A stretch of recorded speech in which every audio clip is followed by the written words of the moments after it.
saya bisa melihat apa yang terjadi. Perawakannya agak menyeramkan.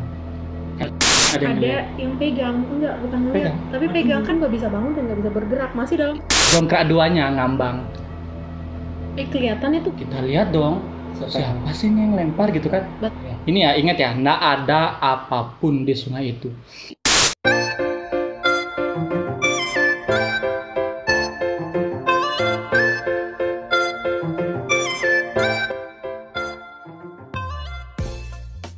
Halo guys.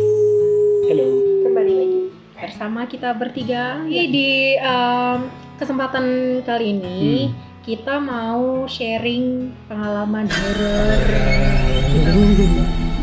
Gitu. Karena apa ya? Karena orang-orang udah pada banyak yang sharing pengalaman horor, masa kita belum? Ya. Ya nggak? Sekali-sekali ya. Sekali-kali. Banyak juga boleh sih. Jangan banyak pengalamannya nanti. Sekali aja. Ya mungkin ini part pertama, siapa tahu ada part keduanya lagi. Ya kan? Kan pasti ketemu setan kita nggak sekali dua kali. Jangan. Jangan. Kita sebagai orang Indonesia ya, biasanya orang Indonesia itu percaya sama hal-hal yang goib, sama tahayul-tahayul yang mistis-mistis gitu kan. Nah, dan biasanya setiap kali kita kumpul sama siapapun itu pasti ada aja kan cerita horornya. Nah, kebetulan kita nih tipe grup yang jarang ngomongin horor karena kita semua adalah makhluk-makhluk penakut. Seperti itu. Jadi di kesempatan kali ini kita mau sharing nih perdana ceritanya. Pengalaman horor kita kayak gimana sih? Belum tahu, kita sama-sama belum tahu nih pengalamannya kayak gimana. Baru mau cerita di sini. Iya ya, by the way kita udah lama ngumpul, udah 3 tahunan tapi nggak pernah cerita horor. Topik horor. Ketemu teman horor pernah. Ketemu teman setan pernah. Ya, waduh banyak. Jadi ini apa namanya latar belakangnya itu waktu saya SD. SD kelas 6. Jadi kita waktu ini selesai pulang sekolah, kita kan biasa ke sungai tuh. Ke sungai untuk nyari kayak ikan-ikan kecil, udang gitu. Jadi saya berempat pulang sekolah itu ganti baju, terus kita ke salah satu sungai di desa kami. Nah, perjalanan dari rumah kami ke tempat itu kita naik sepeda gayung. Dan di jalan ini kan udah menyampe lokasinya. Dan dari ujung tuh ada motor teriak kayak ngebut banget. Kan tahu nggak motor 2 tak yang keluar asap tuh?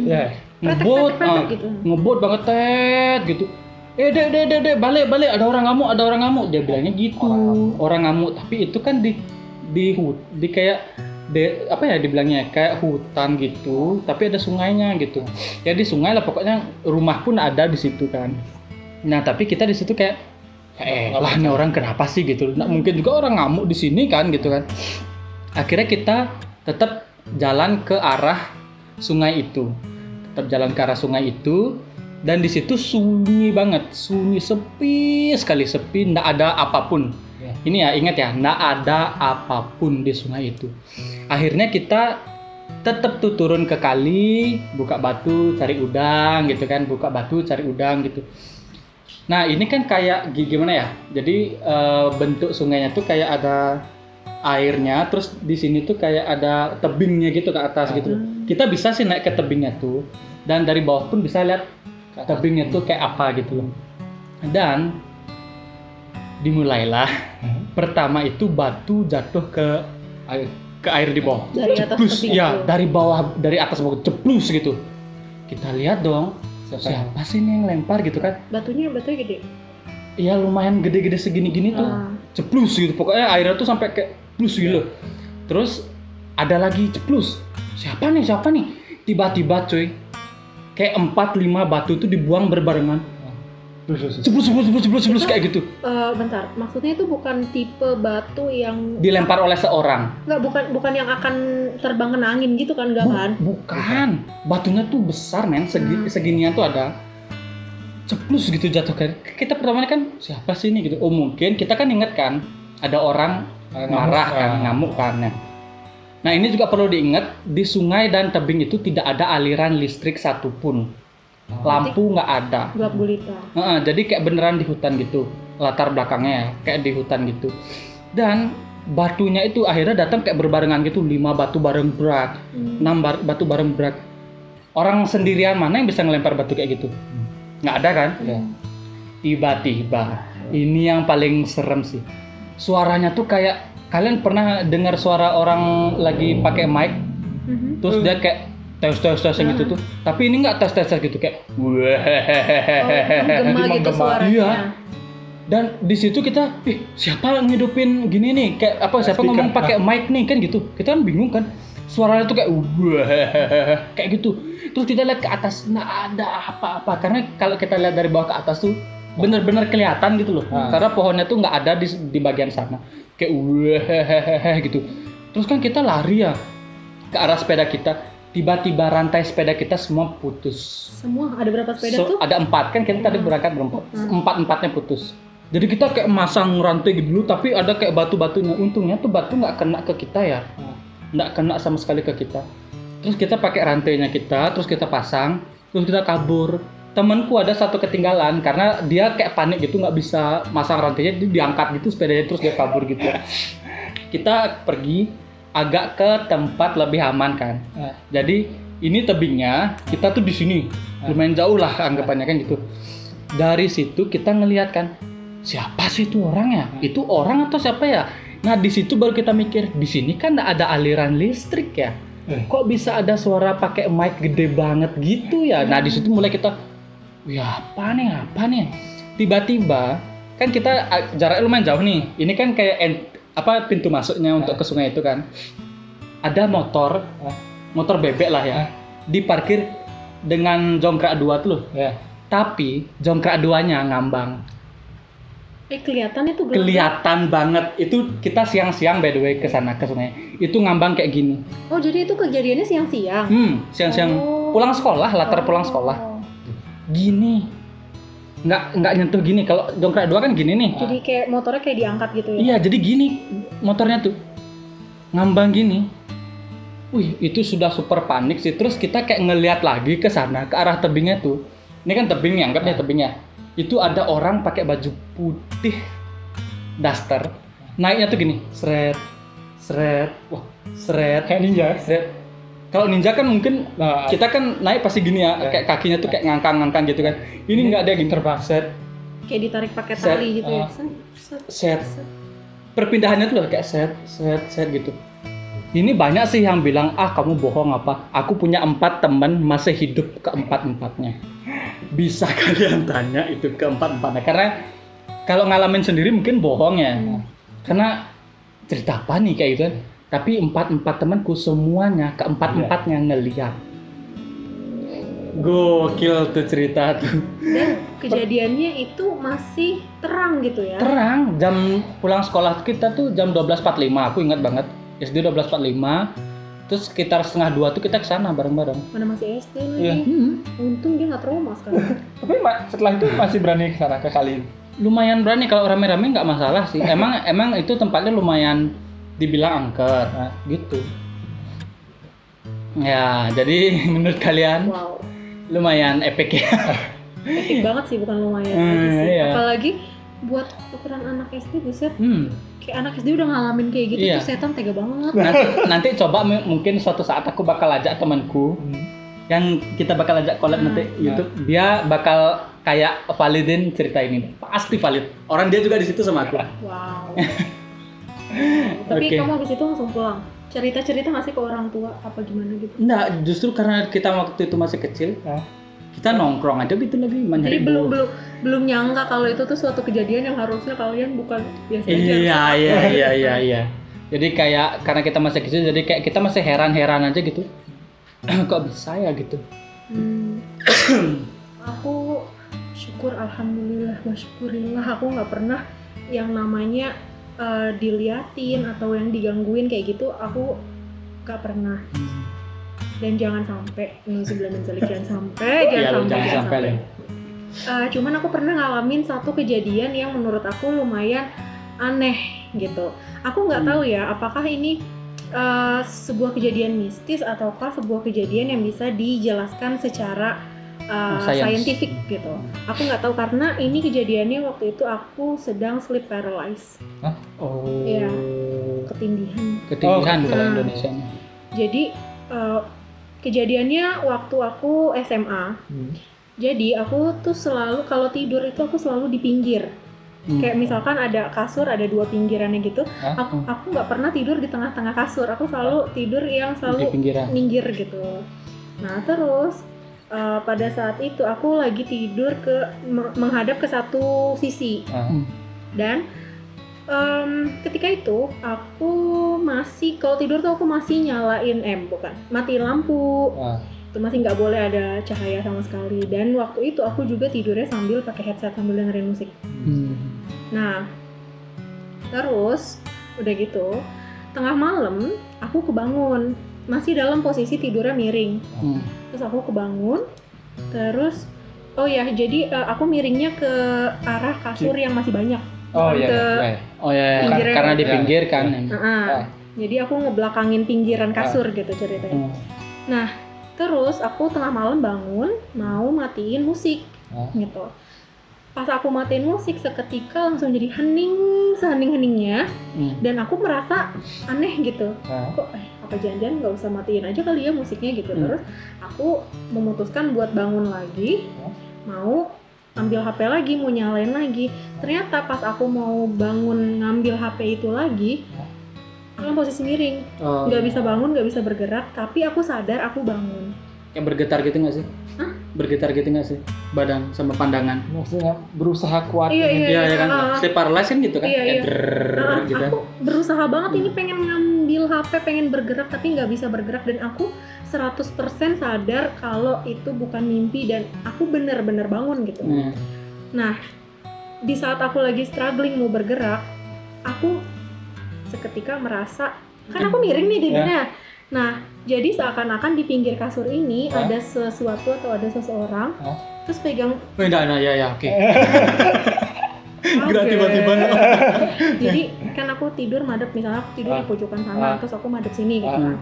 Nah di bagian kasur sebelah sana itu ada orang, terus dia pegang sisi badan aku gini. Gitu, pegang sisi badanku. Dari belakang? Dipegang, bener-bener jelas, solid banget itu. Ada sesuatu yang terasa banget solid ya? Terasa banget solid, tangan pegang badan, dan aku langsung seketika merinding saat itu juga, dan aku bingung mau ngapain. Karena nggak bisa juga ya?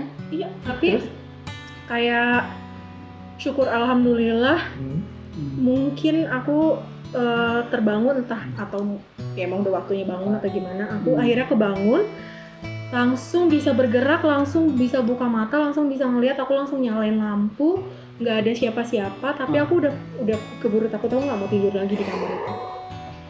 Dan langsung nggak mau tidur di kamar itu lagi? Nggak mau, maksudnya untuk beberapa hari ke depannya aku nggak mau tidur di situ dan nggak mau tidur sendiri. Dan semenjak kejadian itu sampai sekarang aku kok tidur nggak pernah matiin lampu. Iya, aku juga sih. Gitu. Jadi aku nggak tahu ya, karena kan ada beberapa penelitian yang bilang kalau selama kita sleep paralysis itu emang kita bisa berimajinasi, ada apa namanya, entahlah otak kita merangkai suatu kejadian atau apalah gitu kan. Entah apakah itu emang beneran kejadian mistis, apa emang itu efek dari sleep paralysis, kecapean dan sebagainya, aku nggak tahu, tapi serem. Itu lumayan sih, karena kita ngerasain kayak solid nih gitu ya. Aku benar-benar ngerasain soalnya kayak aku yakin banget itu tuh aku bukan imagining things gitu loh, dan bukan mimpi, bukan. Wow, felt real ya? Felt so real. Oke. Ya, itu salah satu kejadian yang kayak merubah kebiasaan gue. Gak pernah dengerin musik lagi pas tidur, dengerinnya orang ngaji. Ya tapi kan dengerin doa-doa itu bagus. Ya, betul. Selain menenangkan diri, kita mendekatkan diri pada Tuhan pencipta kita. Betul sekali. Cerita saya bermula ketika masih kecil. Oh, Anda pernah kecil? Latarnya umur berapa? 7 lah. Oke. Kata orang soalnya anak kecil itu lebih sensitif ya untuk melihat atau untuk merasakan. Jadi waktu itu kalau nggak salah umur 7 tahun, dan ada kejadian di rumah saudara sepupu. Oke. Setiap malam ada seperti orang melempar batu ke atap. Oh. Ini kayak masih rumah baru. setiap hari kan ganggu ya. Iya, lumayan. Langsung keluarga besar memutuskan untuk pergi ke orang pintar. Oke. Langsung memutuskan kalau itu bukan orang jahil atau gimana? Ya, gitu? karena sudah waktu itu tidak ada orang lewat karena di sekitar sana masih sepi. Nggak seperti sekarang udah ramai. Terus tapi disclaimer dulu ya. Di sini dia datang ke orang pintar itu bukan artinya dia syirik atau apa gitu ya. Ini kan kepercayaan orang masing-masing dan agama masing-masing. Jadi kalau dia itu kan karena dia agamanya Hindu, mungkin kan agama Hindu, dia percayakan hal itu. Lanjut, Pak. Oke, orang pintar. Dan saya pun diajak ke sana karena saya masih kecil. Dan mereka mengharapkan saya bisa melihat apa yang terjadi. Wow. Tapi emang posisinya ketika itu Anda bisa lihat kah? Nah, buka mata batin gitu nggak sih, Pak? Bukan karena anak kecil yang lebih sensitif. Kan? Itu kenapa dimintain tolong buat ngelihat di atas seperti kayak batu dan batunya dikasih air suci atau something. Dan disuruh lihat ke batu itu saya. Dan kebetulan waktu itu untungnya saya tidak bisa lihat apa-apa. Tapi aku potong dulu ya. Kenapa mereka minta tolongnya ke anak kecil? Maksudnya ya emang anak kecil emang lebih sensitif ya soal kayak gitu-gitu. Tapi bukankah kalau misalkan mereka maksain anak kecil buat ngelihat sesuatu hal yang kayak gitu, ya who knows gitu, dia trauma. Maksudnya dia masih kecil gitu. Ya juga sih. Tapi waktu itu saya diajak ke sana untuk tujuannya itu. Walaupun ada beberapa orang juga yang ikut, ibu saya ikut, ada bibi juga yang masih umur belasan. Dan ketika saat itu saya tidak bisa lihat apa-apa untungnya. Tapi ibu yang saya duduk di pangkuannya kan, ibu bisa lihat. Ibu cuman bisa melihat rumah itu, rumah saudara dari batu itu. Kelihatan cuman ini batunya tuh, jadi tergambar di batunya gitu. Iya, kelihatan kayak rumah TV katanya. Oh wow. Ya, menurut ibu. Tapi cuma rumah aja. Oh, visualnya cuma rumah, nggak ada apa-apa. Jadi batunya tuh kayak datar gitu ya? Iya, datar dan ada tempatnya dan isi air. Kayak basah dia. Oh ya. Ini batunya berdiri kayak gitu. Sini ada kayak tempat buat dia berdiri dan basah. Oke. Terus bibi yang umur belasan tahun nyeletuk dong. Itu kok ada orang kayak nari-nari di depan. Aduh. Di depan rumahnya? Ya. Masih di luar pagar sih. Nari-nari cuman perawakannya agak menyeramkan. Maksudnya kukunya wanita? Nggak jelas. Kukunya panjang. Kukunya panjang? Ya, kukunya panjang. Apa namanya? Wajahnya agak menyeramkan yang ada taring-taringnya itu. Warnanya agak merah, putih, hitam yang tiga warna. Iya, oke. Itu perlambang apa, Pak? Ada yang mengganggu, mungkin karena area itu masih sepi waktu itu. Penunggu di sana sebelum rumah ada. Ingin dibangunkan sebuah shrine, tempat kecil, khusus seperti Bali. Dan bulan selanjutnya si saudara bikin seperti kuil itu di luar pekarangan, di pekarangan rumah. Ya. Dan gangguannya stop. Oh, jadi emang beneran minta itu ya? Iya. Serem sih. Yes, waktu itu saya tidak terlalu merasa takut, tapi setelah agak dewasa baru ngerti ternyata itu menyeramkan. Tapi untungnya ketika itu Anda nggak bisa lihat apa-apa ya? Iya, benar. Oke, mungkin di next kita bakal ada part-part berikutnya karena ini sudah lumayan menitnya. Oke, jadi kalau kalian juga misalnya mau komen tentang kayaknya itu ceritanya bikin-bikin deh atau apa deh, komen aja, terserah, nggak apa-apa. Kita bakal baca, kita bertukar pikiran, kita let's agree to disagree. Iya. Dan kalau mungkin dari kalian ada yang punya pengalaman horor sendiri, boleh diceritain di kolom komentar. Boleh.